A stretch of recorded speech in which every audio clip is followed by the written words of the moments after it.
Nagyon nagy szeretettel köszöntünk mindenkit a Laptimingban itt Kakucson. Egy autós adás lesz, viszont ez az egy autó ez éri a másodpercet, ahogy szoktam mondani, szép kék, és majd a fiúk bemutatják. Én nagyjából a nevével vagyok tisztában, Lotus Emira. Hedo, az út, ami összeköt. Modell és hobbi, a modellautóbázis.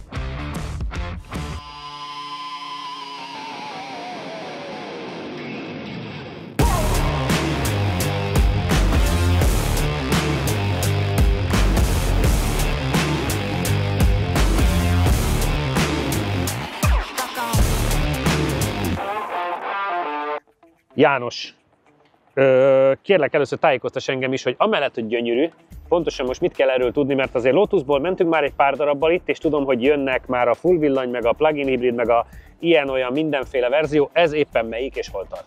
Figyelj, úgy szeretném kezdeni, nagyon vicces sztoria van az autónak, hogy került ide, ugyanis ugye idén is indultam a kék szalagon, és amelyik hajóval indultam, szembe lévő hajó a kikötőbe, az a Tamásé, aki ennek a tulajdonosa, és nálunk ugye a kapitány, ő mondta, hogy szeretne velem találkozni. Persze, menjünk ki, már épp indultam volna el vissza Pestre, a verseny végén volt. És akkor Tamással beszélgettünk, meg minden, és akkor mondja, hogy hát neki van egy Lotus Emira, hogy ismerem, mert tudod én meg... Mit csinál? Mondom, azért az elég ritka itt van. És hogy kíváncsi lenne, hogy mire képes. Mondom, persze, mondom, akkor beszélgessünk. És nagyon vicces volt, mert ő is annyira így megörült a lehetőségnek, hogy mondtam neki, hogy mikor lesz a következő forgatás, és így rávágta először, hogy oké, jön. Majd látom, hogy a hátul a hajójukba a felesége így elkezd fészkelődni. És akkor mondja, de hát, és akkor, igen, akkor megyünk nyaralni, és akkor, ja igen, akkor nem, és akkor most tudta elhozni, igazából, tehát nagyon vicces az egész sztori. Igen, ez egy Lotus Emira, ugye ez egy, hát hogy is mondjam, egy ilyen Exige utáni, de ez egy sokkal inkább élhető autó, mint azok. Tehát ugye Elizzel meg az Exige-el mentünk annyit, azok ilyen nagyon versenyautós, nagyon szűk minden, ezt meg a Lotus arra gyártotta, hogy ez egy ilyen utcán is használható, kényelmesebb, stb., de azért megmarad sportautónak is. A közös benne az, hogy ebben is Toyota motor van, tehát hogy ez a First Edition, egyébként úgy hívják ezt a felszereltséget. Létezik belőle 2 literes AMG motoros is, de ez a 3 feles V6-os kompresszoros Toyota motoros. Wow. És ugye ehhez lehet kapcsolni egy 6 fokozatú manuálist, mint ez is, meg létezik hozzá 6 fokozatú automata is. Ha AMG motorossal veszed, akkor meg van 8 fokozatú automata. Tehát, hogy így össze-vissza lehet variálni. Igazából szerintem ez a legjobb választás belőle, független attól, hogy Tamás miért választotta, mert tényleg az, hogy manuális, még megmarad az a tök jó váltási élmény, miközben szerintem sokkal jobb egy ilyen autó V6-tal, mint egy 4 hengeres soros. Az is erős, meg minden, de azért ezzel szerintem sokkal inkább egy karakter. A közös múltotokból, amikor sokat kellett foglalkozni a Lotusszal, akkor talán pont a váltó volt a leggyengébb pontja. Ezek már fejlődtek annyit, hogy most már itt azzal nincs baj, hogy kézit választottál? Hát az majd kiderül, mert nem mentem még ilyennel soha. Köszönjük szépen, libegezte, ha nincs műsor, igen, akkor nem. Igen. Ugye ott se váltóval volt egy szigorúan gond, hanem... Csak hogy nem jó helyre rakták. Igen. Igen, az érzékeny, tehát mondjuk a 4 helyett 2-t váltasz, arra érzékeny volt az autó, de szerintem erre minden manuális váltó. Nem, ugye ennek egy ilyen Bovdenes váltó, hát nem rudazata van, hanem Bovden által vezérelt, és az idővel állítani kellett, vagy meg tudott szorulni, vagy ilyen jellegű problémák, tehát ez karbantartás igényes volt a Eliznél, és a hölgyek azért azt cibálták rendesen igazándiból, és néha elcsúszott a síkja, meg ilyesmi, meg hát ők is, hogy mondjam... Elcsúsztak. Nem, elcsúsztak néha, igen, és akkor félreváltottak. Hát arra minden autó érzékeny. Tehát de hát ugye ez annál a Clio kupánál is rendszeres volt. Egy még nem hangzott el, János, hogy mennyi a lóerő és hol hajt? Hátul hajt, és 405 lóerő, tehát hogy azért úgy nem rossz. Középmotor, ez középmotornak számít. Akkor azért a súly-lóerő aránya az akár egész jó eredményre is prognosztizálhatja. Igen, hát de igazából szerintem tényleg az a maga az, hogy középmotoros, nagyon lapos. Itt nem fog kijönni, ugye emlékszem, hogy kiemelték azt hiszem a legelső helyen, hogy arra nem kára nagyon sokat, itt most nem fog kijönni. Jó, hát az 200 ez a Balatonon kijönne lehet, itt nem fog kijönni, viszont valószínűleg nagyon jó a súlyeloszlása.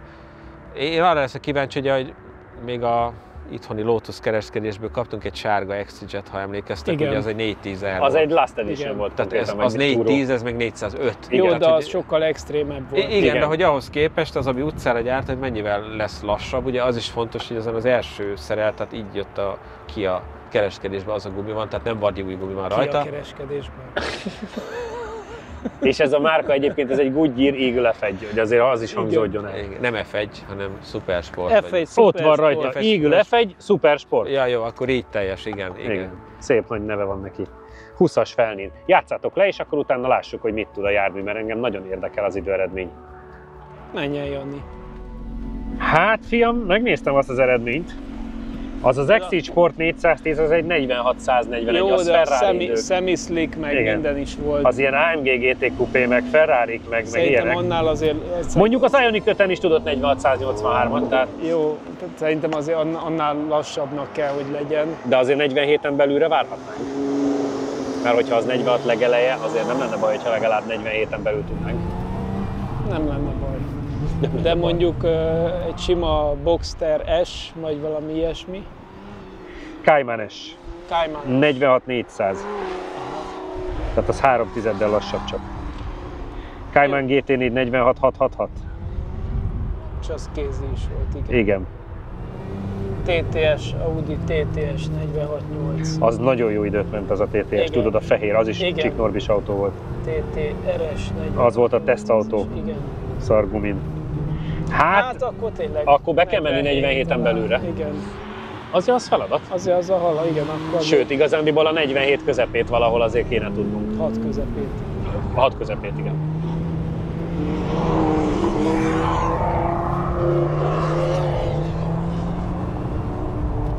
Na, meglássuk. Meg. 60 fölött kéne, hogy elrajtoljon. Jobb lenne 70 felett.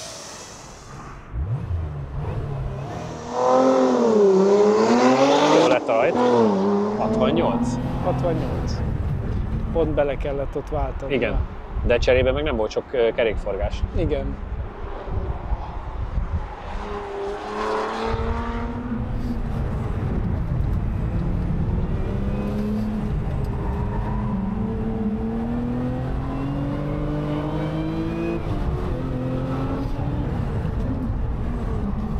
Olyan eszeveszetten gyorsnak nem tűnik egyébként. Hosszú az áttétel. Igen. úgy érzem.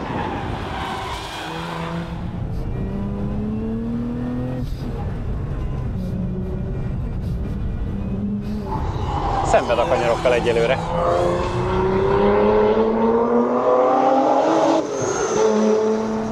Száz 108 az átmeneti sebessége a legjobb, Az de már én azt jó. látom, hogy várni kell a kigyorsítással és szenved a kanyarokkal.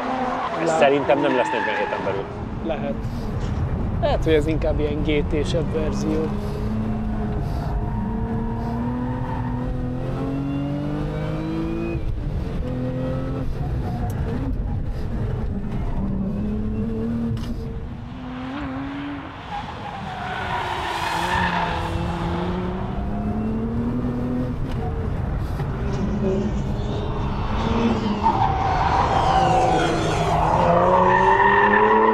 Na, ez jó volt.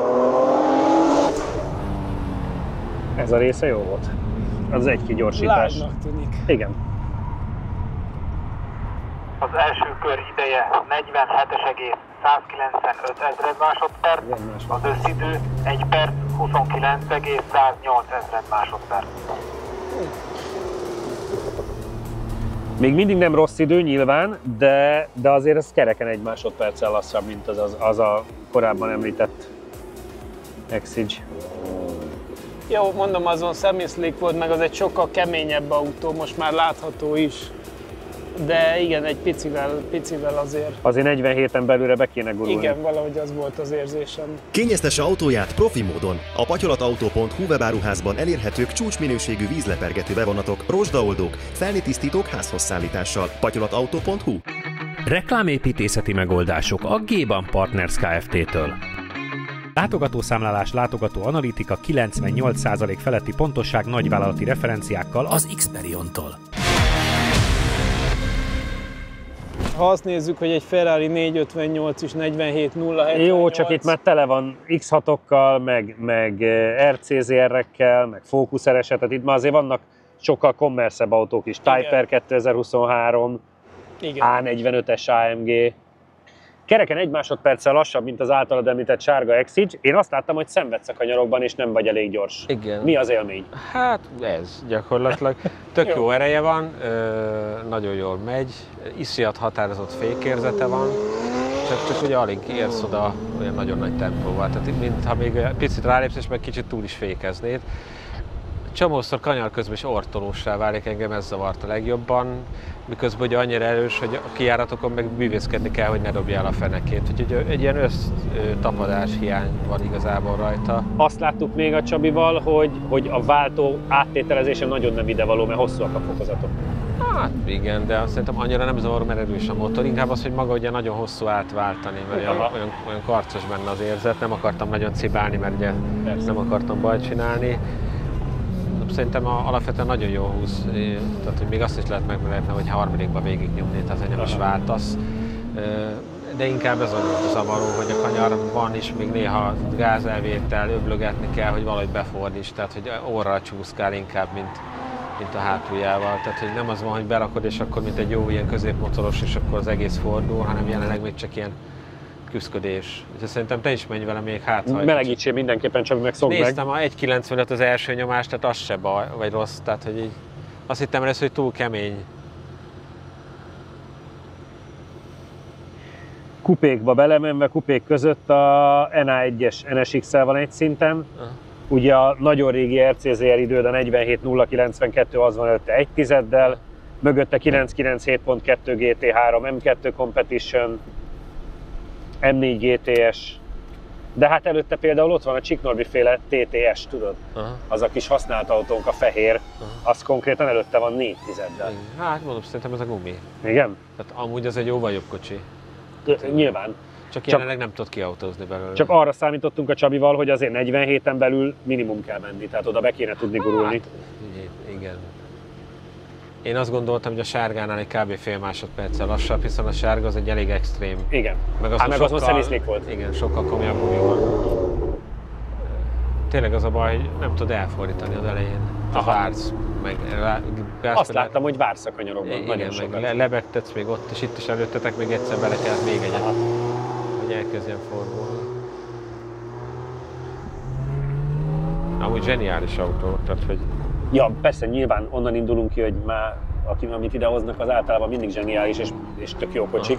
Nem, csak az a nüanszokat próbáljuk megtalálni. Én azt gondolom, hogy ez egy másik gumival, ez egy teljesen más kocsi. És ennyire ezt a Goodyeart nem tartod jó guminak? Vagy erre most itt nem jó? Most valahogy itt nem működik még jelenleg, aztán lehet Csabinak megmelegszik és újra elkezd élni az autó. Mondj egy hőmérsékletet, mert azt régen mondtunk a nézőknek, és most már azért egy ideje süt a nap. Hol tartunk?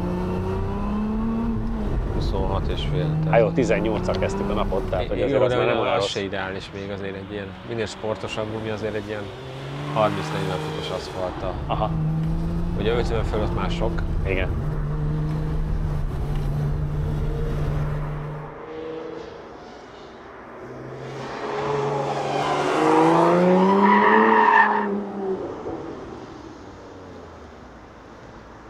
De a motorja például szerintem szenzációs. Gyönyörű, meg jól szól, ahogy a kompresszor sikít benne. Bent ilyen tök kellemes, és nagyon ilyen finoman sikít bent a kompresszor, tehát csak hallod.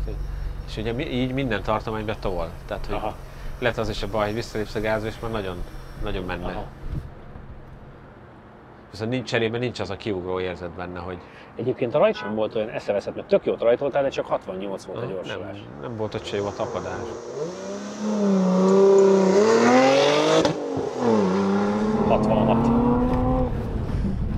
Tehát, hogy az a baj, hogy sok autó ment a mai nap forgatási napon már ilyet, amit csak le kellett taposni, és a közelében nem volt egy ilyen jellegű kocsinak.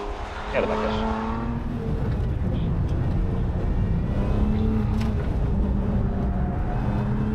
Tehát, ugye ma már mentünk azért jó néhány semi-slickes, hát azok ég és föld ehhez képest. Tehát most inkább ilyen türelemjáték ezzel. Aha. És érzed, hogy az autó tudná, csak nincs, ami levidd az aszfaltra.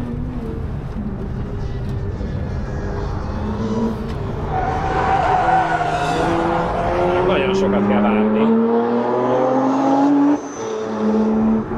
110, viszont ez az eddigi leggyorsabb átmenet. Ő is beleülhetett. Igen. De akkor is a mérési pontnál nagyon szépet ment át. Ott is csúszik. Mondjuk ott dolgozik is vele, hogy hallom, igen. Én is csúsztam ott.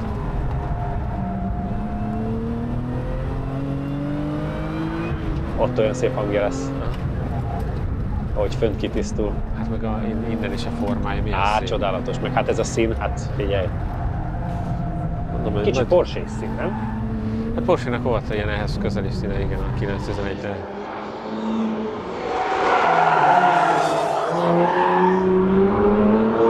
Hát már egyen jobb volt most.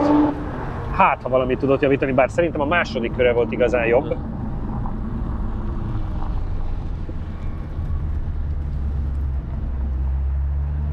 Kör ideje 47,66 ezred másodperc. 1/10. Az összidő 1 perc 28,890 ezred másodperc. Ott pedig 3.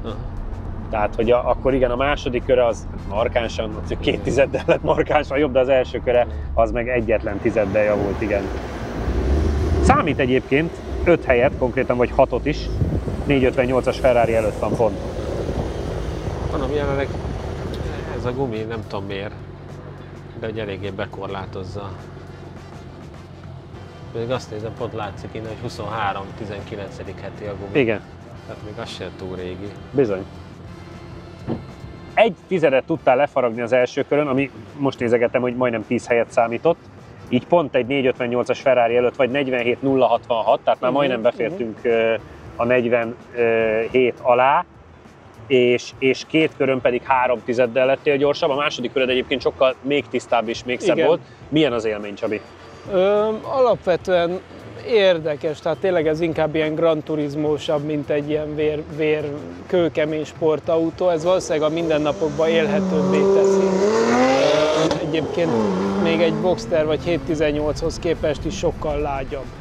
A fék teljesítmény szerintem azért ennyire jó, mert olyan nagyon beleül a fékbe, tehát az eleje is jó nagyot rábillent, de ugye hátul is van súly, hátul is tud jót fékezni, de igen, nagyon sok súly kell elől, hogy elforduljon jól, de aztán utána a kanyarív közepén, mikor már felemeli az elejét, akkor képes eltolni. Tehát vagy a kanyar elején becsúsztatod, hogy a hátulja folyamatosan mozgásba legyen, és akkor el tudsz jól fordulni, és ki tudsz jól gyorsítani, vagy ha az ív közben elkezdi tolni az elejét, akkor onnantól kezdve még a súlyváltásra, vagy ugye a gázpedálra se reagál olyan sokat, mert nagyon lágy ahhoz, hogy könnyen lehessen kicsit súlypontváltoztatást csinálni.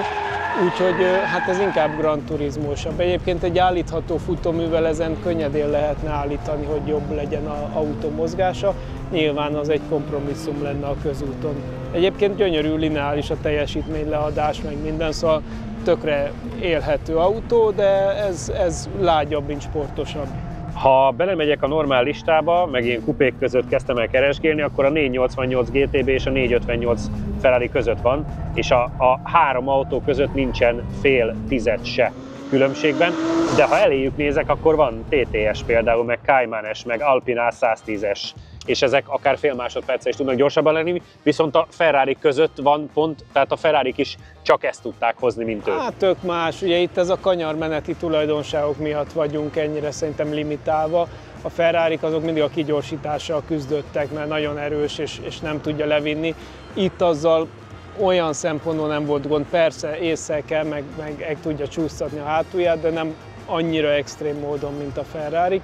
Itt az ívmeneten kell jól megtalálni, hogy játsszál a súlyával. Szerintem erre is rá lehet érezni, elég agresszíven kell, és ha minden vagy nagyon bedobott, hogy csúszson egyből befele, de az könnyű túltolni egy középmotoros autónál. János, záró kérdésként, a Balatonon jobbat menne arányaiban, mint itt?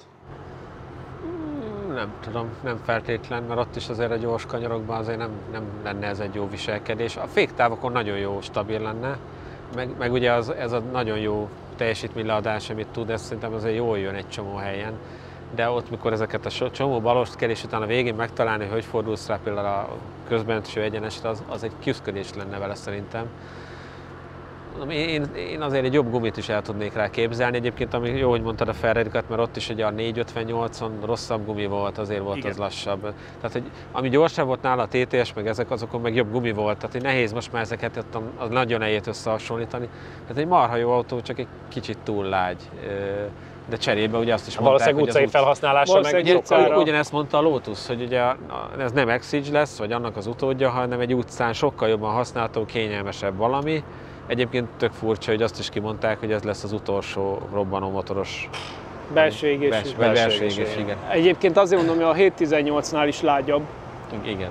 Tehát, hogy rossz minőségű úton valószínűleg ez kényelmesebb vele menni, mint egy sportos 718. Igen, valószínűleg ez utcán ez egy marha jó társ, és amúgy meg tényleg egy jól kitalált, tényleg minden működik rajta, és jól működik rajta. Meg azért egy különlegesség, mert ritkán jössz magadnak nagyon szembe.